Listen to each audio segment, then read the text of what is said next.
Mercedes will not be at the front of the grid when the season starts.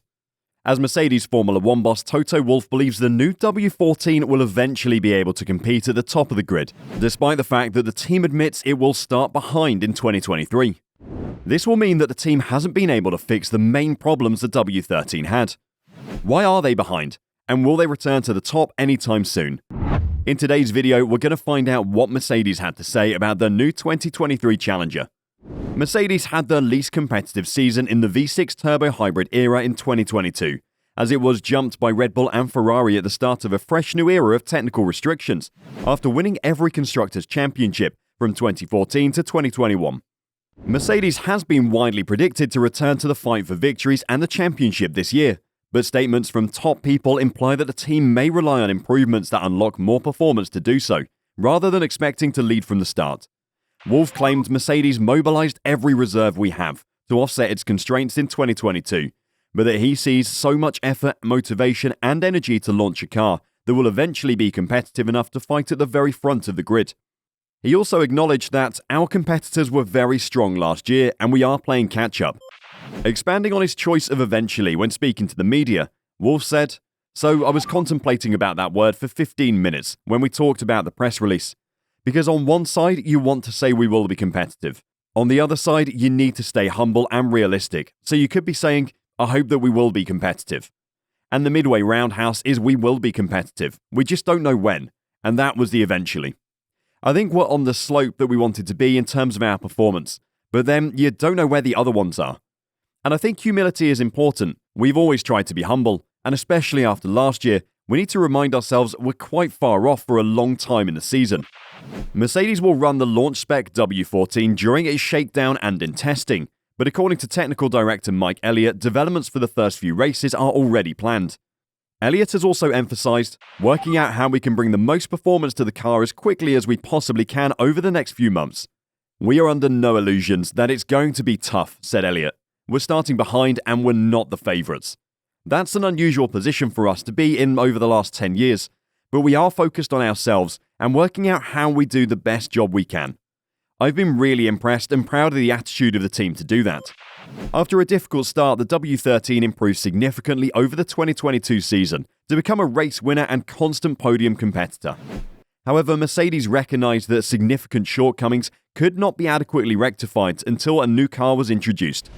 Mercedes has kept essential DNA from the W13, such as its unique minimum sidepod design, while updating the bodywork and making considerable alterations to things like the front and rear suspension, as well as significant development on unseen regions such as the underfloor.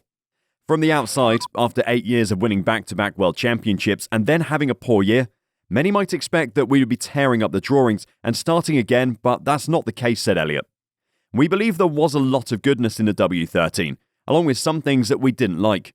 For the W14, it's about taking that goodness and carrying it forward and correcting the issues that we had in the W13.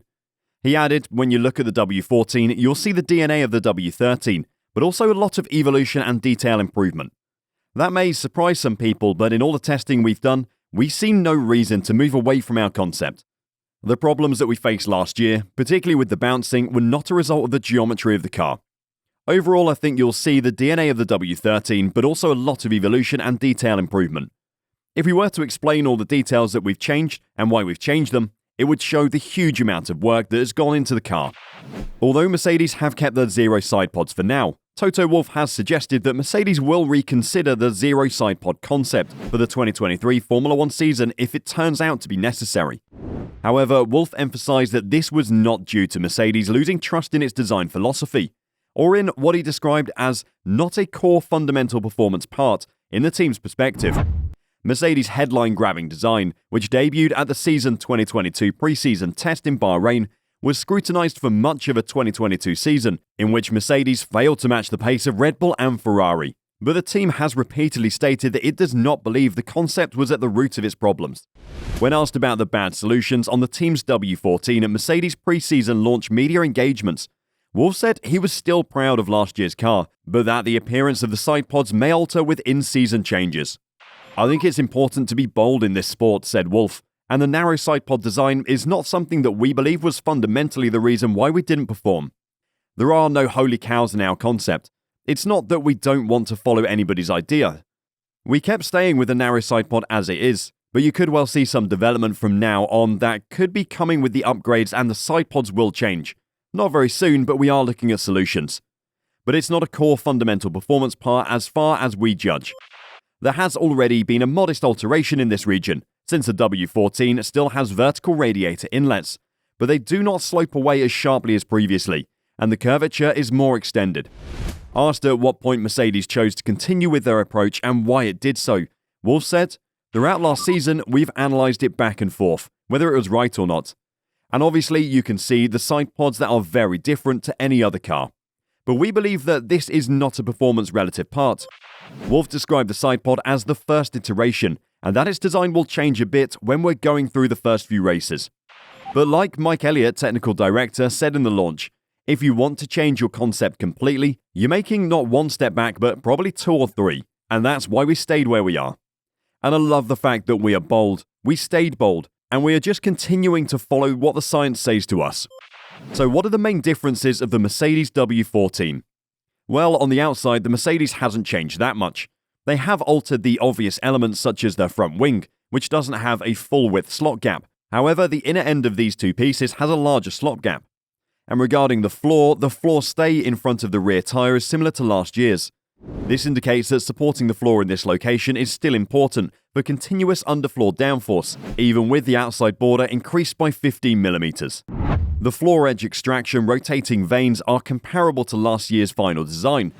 The underbody leading edge will accelerate toward the floor edge. Some of it will be driven upwards by this outer deflector's scavenging flow. This floor does not try to seal the back part. The FIA elevated the outside borders by 15mm to safeguard teams from porpoising and bouncing as part of their aerodynamic standards adjustment. Next to this, there have been some overhauls on the radiator outlets and Coke bottle lines of the car. So on the surface, Mercedes has remained true to its vision for now. A few elements have altered here and there, but it's the components we can't see that determine total performance. We could get a hint during pre-season testing, but we won't know for sure until qualifying for the season's opening race in Bahrain, as sandbagging seems to be the way to go during pre-season testing in recent years. What do you think? Will Mercedes be back at the top? Or are they already settling for a place lower down the grid during the first races of the season? Let us know your thoughts in the comments below.